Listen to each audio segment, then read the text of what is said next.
Guys, आप सभी को फिर से एक बार एक नए वीडियो में स्वागत है। तो गाइस, सबसे पहले तो आप सभी को स्वतंत्रता दिवस का काफ़ी सारा शुभकामनाएं। तो देखिए गाइस, आज के इस वीडियो में हम लोग अध्याय 9 को शुरू करेंगे, जिसका नाम है प्रकाश, परावर्तन तथा अपवर्तन। तो गाइस, इस अध्याय पर आज के ये वीडियो पहला वीडियो होने वाला है। और गाइस, इस वीडियो में हम लोग विवर्तन, प्रकाश का क्वांटम सिद्धांत और प्रकाश का परावर्तन का नियम को पढ़ेंगे। तो चलिए गाइस, आज की इस क्लास को शुरू करते हैं। तो देखिए, अध्याय 9 प्रकाश, परावर्तन तथा अपवर्तन। तो गाइस, अगर कोई भी वस्तु हमें दिखता है तो गाइस ये किसके कारण दिखता है? तो ये प्रकाश के कारण ही दिखता है।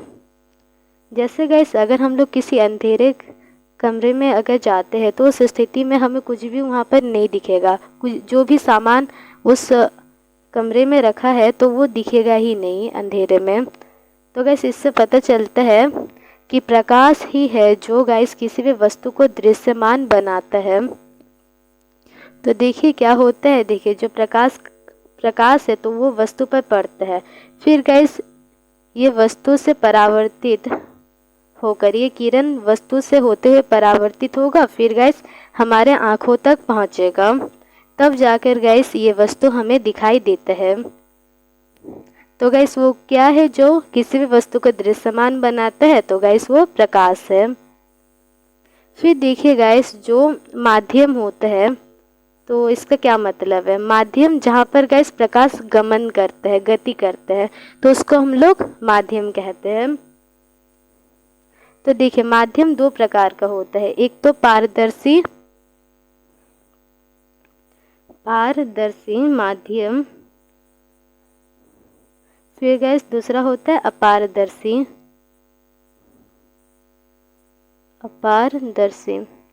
तो गैस पारदर्शी का क्या मतलब है? तो देखिए, पारदर्शी का यही मतलब है, अगर कोई वस्तु हम लोग लेते हैं और उस वस्तु से प्रकाश आर पार हो जाता है तो उसी को हम लोग पारदर्शी माध्यम कहेंगे। जैसे कि गाइस, इसका एग्जाम्पल हो जाएगा कांच, फिर पानी हो जाएगा। तो ये पारदर्शी माध्यम है। फिर गाइस, अपारदर्शी का क्या मतलब है? जैसे गाइस लकड़ी। तो गाइस, अगर आप लोग लकड़ी से प्रकाश को आर पार करवाना चाहेंगे तो उस स्थिति में लकड़ी से प्रकाश आर पार नहीं होगा। तो गाइस ये अपारदर्शी में आ जाता है। तो देखिए गाइस, प्रकाश का किरण इस पारदर्शी माध्यम से आर पार हो जाता है। तो इसका उदाहरण हो जाएगा पानी, कांच। फिर देखिए, पारदर्शी माध्यम को प्रकाश भेद सकता है, मतलब गाइस वही आर पार हो सकता है। पारदर्शी माध्यम से जो प्रकाश है तो वो आर पार हो जाता है उस माध्यम का, जबकि अपारदर्शी माध्यम को प्रकाश भेद नहीं सकता। और गाइस, अपारदर्शी का एग्जाम्पल में क्या लिख सकते आप लोग? लकड़ी, फिर गाइस पत्थर भी लिख सकते हैं। तो ये इसका उदाहरण हो गया। तो देखिए गाइस, अपारदर्शी वस्तु का क्या बनता है? देखिए, अपारदर्शी वस्तु का छाया बनता है। तो देखिए गाइस, ये टॉर्च मान लेते ले लिए, फिर गाइस ये अपारदर्शी वस्तु हम लोगों ने ले लिए। फिर गाइस, जब हम लोग इस अपारदर्शी वस्तु में टॉर्च को मारेंगे तो उस स्थिति में देखिए इसका छाया बनते हुए हमें दिखाई देगा दीवार पर।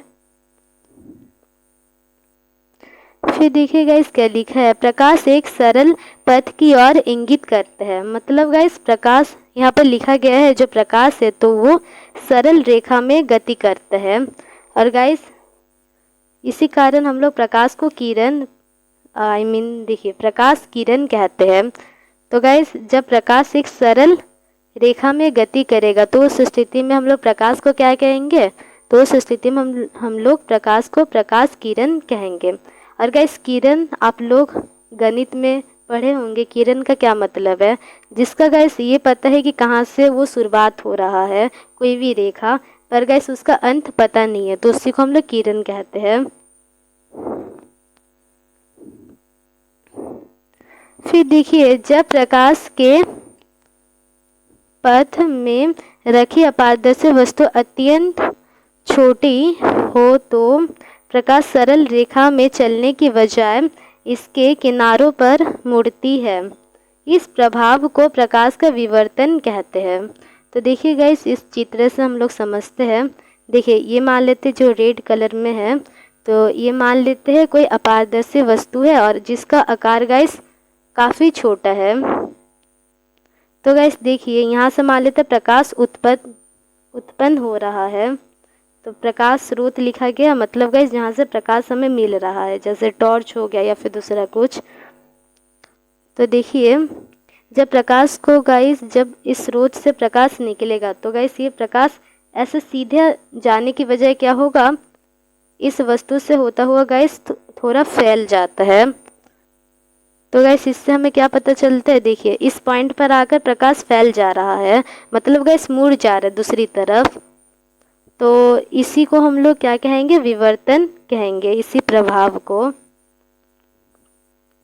विवर्तन की स्थिति में प्रकाश एक किरण नहीं है। तो गाइस इस स्थिति में हम लोग क्या इसको किरण बोल सकते हैं, नहीं। तो वही बताया गया है। फिर देखिए आधुनिक क्वांटम सिद्धांत से पता चलता है कि प्रकाश में तरंग और कण दोनों गुण होते हैं। तो गाइस जो आधुनिक क्वांटम सिद्धांत है, तो इससे कि हमें क्या पता चलता है, तो इससे पता चलता है जो प्रकाश होता है तो वो तरंग की तरह और कण दोनों की तरह ही व्यवहार करते हैं। कण मतलब देखिए जो लाइट होता है, प्रकाश होता है, तो गाइस वो कणों से मिलकर बना है। एक तो ये पता चलता है और दूसरा गाइस इन कणों में गाइस तरंग उत्पन्न होता है। तरंग मतलब देखिए क्या होता है, इसको गाइस हम लोग तरंग कहते हैं। ऊपर नीचे होता रहेगा। फिर देखिए गाइस प्रकाश, तो देखिए इस अध्याय पर हम लोग प्रकाश का दो चीज़ों के विषय में पढ़ेंगे। तो गाइस एक तो प्रकाश का परावर्तन को पढ़ेंगे, फिर गाइस दूसरा प्रकाश का अपवर्तन को पढ़ेंगे। तो गाइस सबसे पहले हम लोग प्रकाश का परावर्तन को पढ़ेंगे। तो देखिए इसके लिए हमें उच्च कोटि की पॉलिश किया हुआ पृष्ठ जैसे दर्पण चाहिए।